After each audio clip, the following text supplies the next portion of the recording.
Breaking the addiction to stress and survival mode begins with an uncomfortable truth. Many of us don't even realize we're addicted. We call it being busy. We call it being driven. We call it handling life.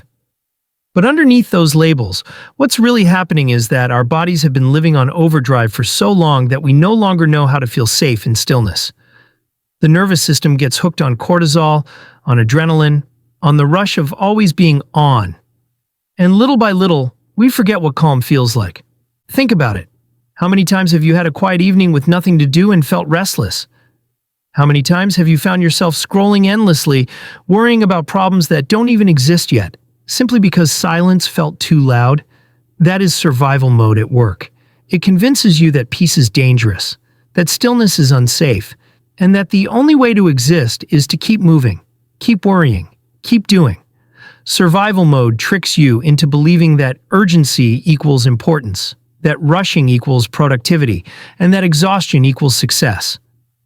But in reality, it's just your body trying to survive, not thrive. But here's the cost. Survival mode is not meant to be permanent. It was designed for emergencies, for short bursts of danger where the body needs to protect itself. When you live there day after day, your system starts to collapse. Your body is always bracing, your heart always pounding, your breath always shallow. Sleep becomes difficult. Joy becomes fleeting. Relationships suffer because you're physically present but emotionally elsewhere. And slowly, without even realizing it, you stop creating. You stop dreaming. You stop imagining anything beyond survival. Because the brain has no space for growth when it's convinced it has to fight to make it through the day. This is why people wake up one morning and feel empty even when nothing is technically wrong.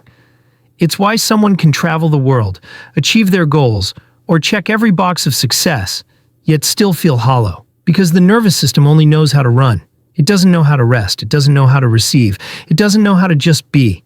You can change your city, your job, your partner, your entire life. But if you don't change the state of your nervous system, you'll still feel the same cycle of exhaustion, of chasing, of emptiness. The tragedy of living this way is that survival mode robs you of the present moment. You can be sitting with someone you love, but your mind is racing about tomorrow's deadlines. You can be standing in front of the ocean, but your body is tense with unresolved fear. You can be handed joy and still not be able to feel it because your system only recognizes chaos as real. And if we're not careful, we confuse this endless stress with passion, with purpose, with meaning. But stress isn't meaning. Stress isn't purpose. Stress isn't life. It's a substitute, a cheap high that makes us feel like we're doing something important when really we're just running on fumes. But here's the hope. Anything the body has learned, it can unlearn. You are not locked in survival mode forever. It starts with something as simple as noticing. Notice how your body feels when things are quiet. Notice that little itch to reach for your phone, the urge to fill every silence, the discomfort that rises in peace. That noticing is the doorway, because the moment you realize it, you've taken one step out of the cycle. And the more you practice noticing, the more space you create between the trigger and your reaction. That space is where healing lives.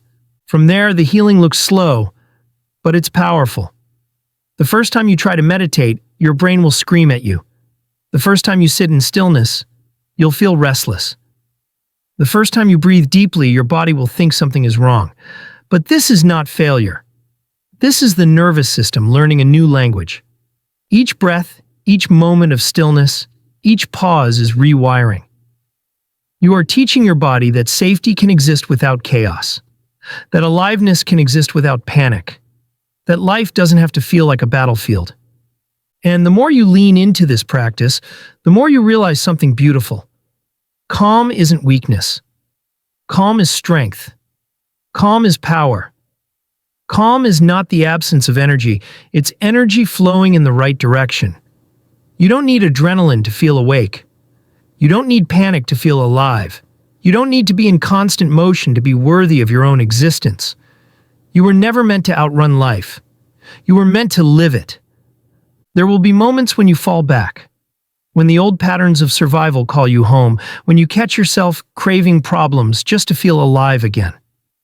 Don't see those moments as failure. See them as reminders of how far you've come. proof that you're rewiring something that took years to build. Growth isn't linear, and healing never is. But every time you pause and breathe, every time you choose presence over panic, you are stepping out of survival and into living. Imagine what life feels like beyond the addiction to stress. Imagine waking up and not feeling like you're behind. Imagine being able to sit in silence without reaching for distraction. Imagine facing a challenge not from panic, but from clarity. Imagine building a life not around fear, but around possibility. That isn't some distant dream. That is the reality waiting for you the moment you stop mistaking survival for living. And here's something worth remembering. Your body will always try to protect you the best way it knows how. Stress, adrenaline, survival mode, it's not your enemy. It's your body's way of saying, I want you safe. But the higher self, the deeper self, knows that safety doesn't just come from running. Safety comes from trust. Safety comes from stillness. Safety comes from knowing that life isn't always trying to hurt you. And the more you teach your body that truth, the more it begins to believe you. Because the truth is, survival mode may keep you alive, but it will never let you live. And maybe the bravest thing you can do is put down the chaos you've been carrying.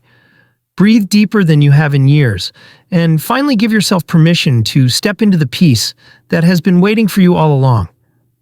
And when you do, when you finally surrender the addiction to stress, you will discover something extraordinary. Life was never supposed to feel like a fight. It was always meant to feel like home.